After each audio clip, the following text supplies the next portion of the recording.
Hello everyone and welcome back. Today we're getting back to the roots of this channel. That's to say we are going to restore a knife. Let's go.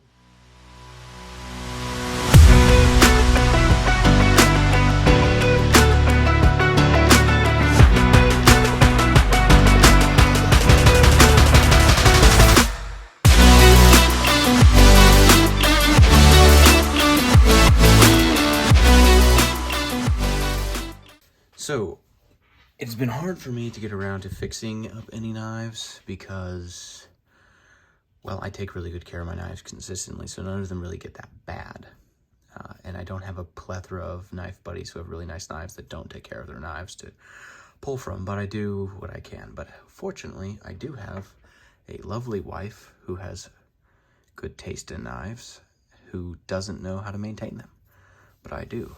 So, this is her Para 3. It is very stiff right now.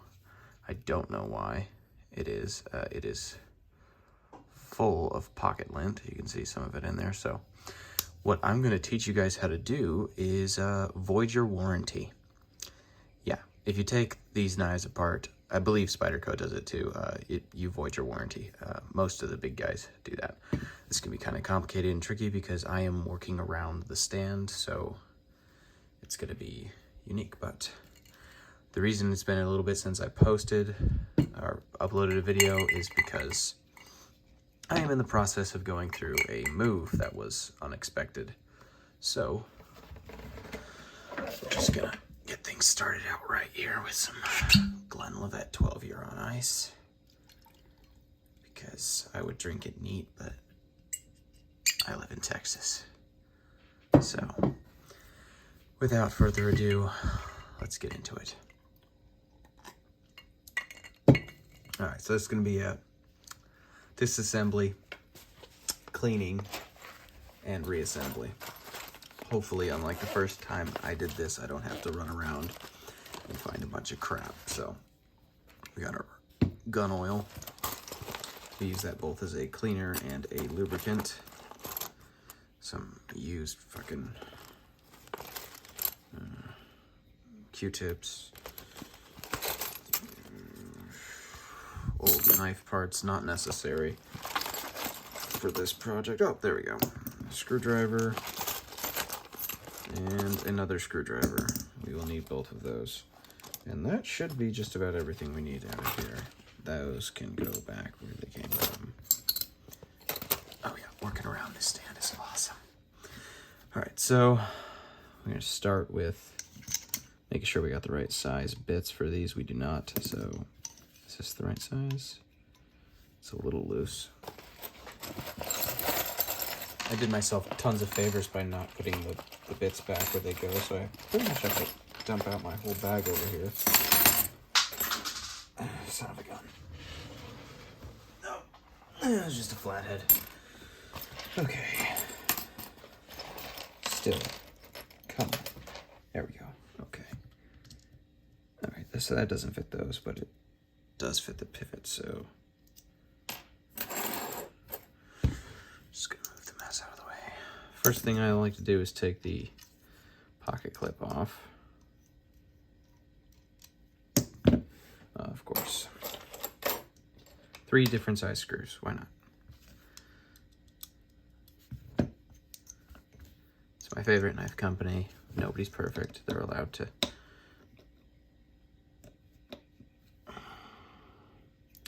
That's stripped.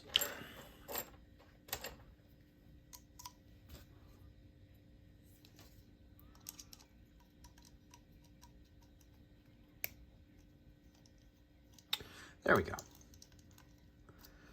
All right, set that off to the side. Oh yeah, see that right there? The rust ring under the pocket clip, that's not actually from the pocket clip, that's from the screws, and the sweat carries it. Yeah. All right, here we go. All right, next screws coming out is these bad boys here. I don't think I've actually taken this knife apart yet. So No worry about mixing up the screws, they are different. Cool, that's twisting the post inside. That's super fun. All right, so what that means is this is coming out. And like I said, all of the screws are different sizes, so I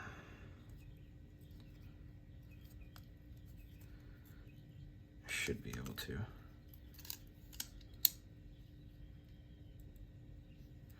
Yeah, we can rotate that around. Remove that. Remove the blade. Remove the stop pin. I think Spyderco really upgraded when they moved away from the screw construction here and put a through pin. There's some pocket lint. Nice, babe. Nice. That is rust, and that is from, well, let's call it what it is. It is from my wife's sweat, from her pocket sweat. Very fun. So we are going to, you know what, we're just going to leave that installed because there's really no reason to take it out. So this is actually really simple. We're just going to remove the other side here.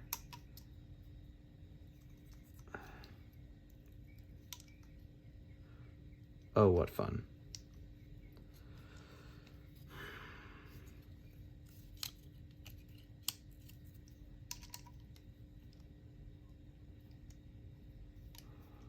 There we go. Yep.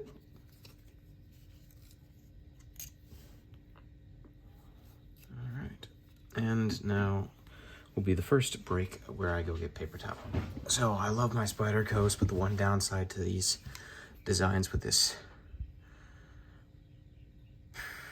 lanyard hole in it is that they tend to not come apart all the way. So it makes cleaning them a little bit more tedious.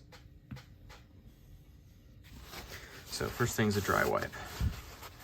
The dry wipe will tell us what is just debris and what is actually really dirty.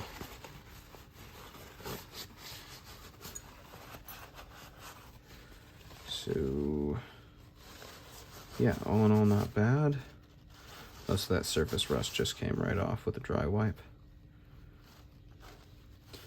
Well, let's get in there pretty good. Yeah, this really isn't that bad. This really didn't require disassembly.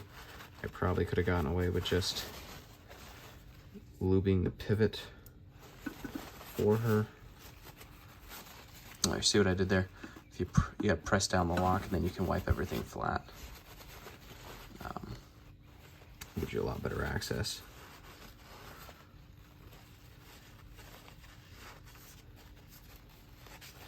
All right.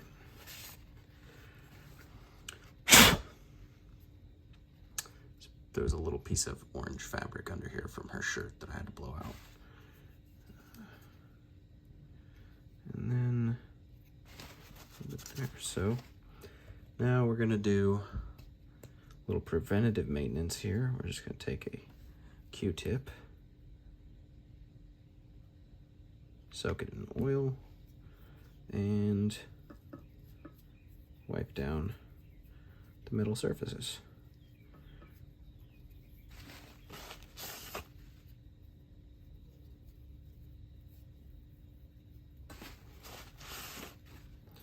And that is going to create a nice thin little layer of oil over the metal that is going to help prevent rust.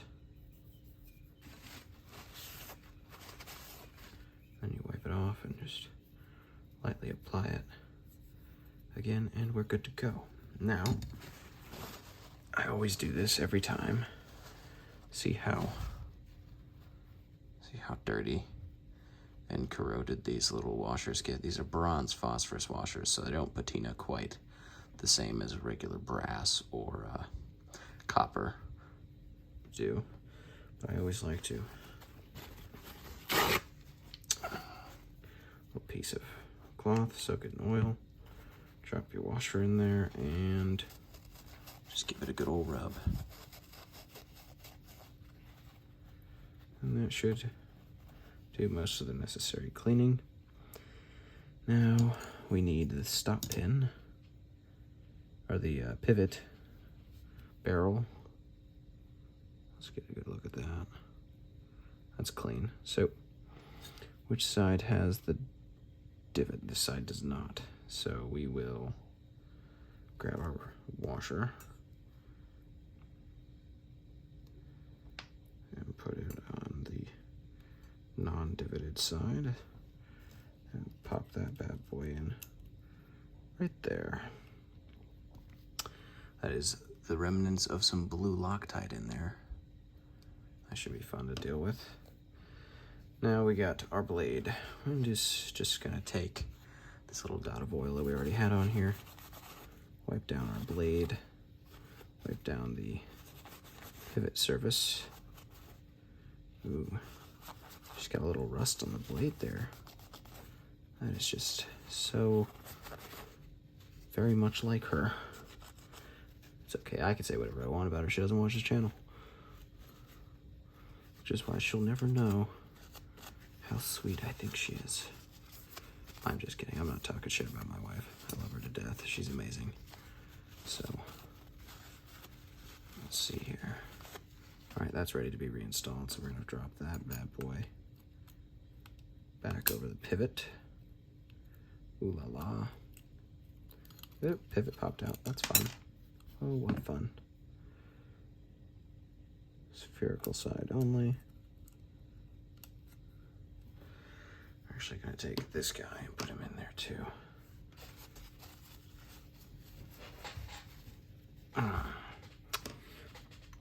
Leaning forward in this chair and around the cameras is just really not all that pleasant on one's back. All right, there we go. That should do the trick. We get to the final step here. Last step. Final washer. Flip that over. You always want the smoother side of the washer facing in, because the other sides are going to be compressed against the wall, so they don't have to be as smooth. Since we do have that in there, we might as well get this started to hold it in place. All right, and now it's just free spinning. That is fine. All right, rotate the handle back around, squeeze it up a little bit, and it's gonna drop right back into position. All right, now, because these pivots are keyed, you slowly turn the screw until it snaps into place. There we go. Now we apply our second pivot pin.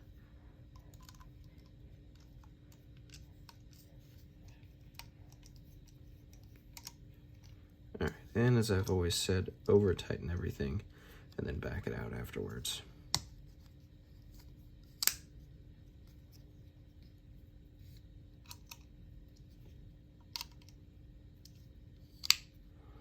All right, now we're gonna put this in.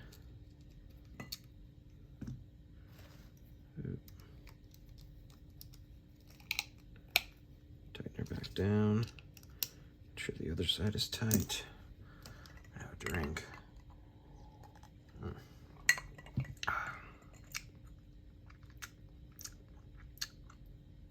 That's really watery now, and it's not good. All right, I'm gonna put that pocket clip back on.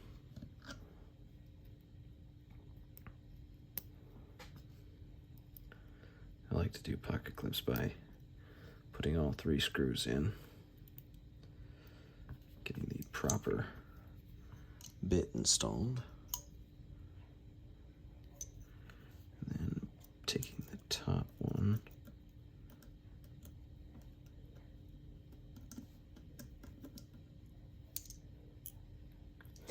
again. This goes a lot better when I'm not working around the whole camera stand. There we go. Let me start with the top one. Get it not all the way snug, because you can move the pocket clip around. We like it to be right smack dab in the middle. Then you tighten down the sides.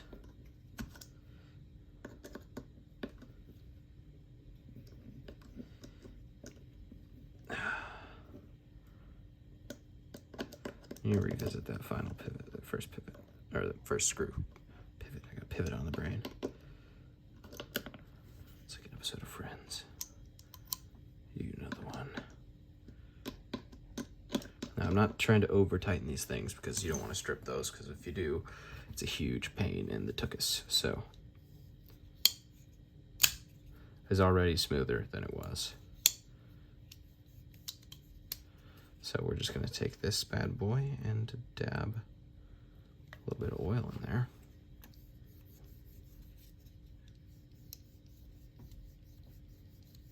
Work it in. Back out the screws.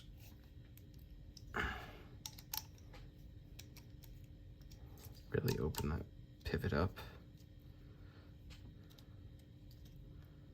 to get some oil down on both sides.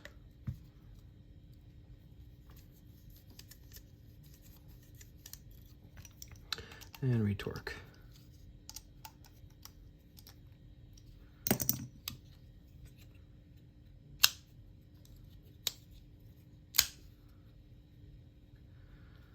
Solid lockup. Easy one-handed manipulation. This knife is ready to go. Let's do a sharpness test on it. Well, that does not need to be sharpened.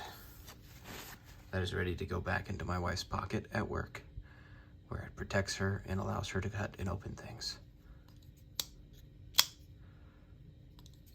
All right. Thanks for watching, everyone. Do not put Glenlivet on ice. That is terrible.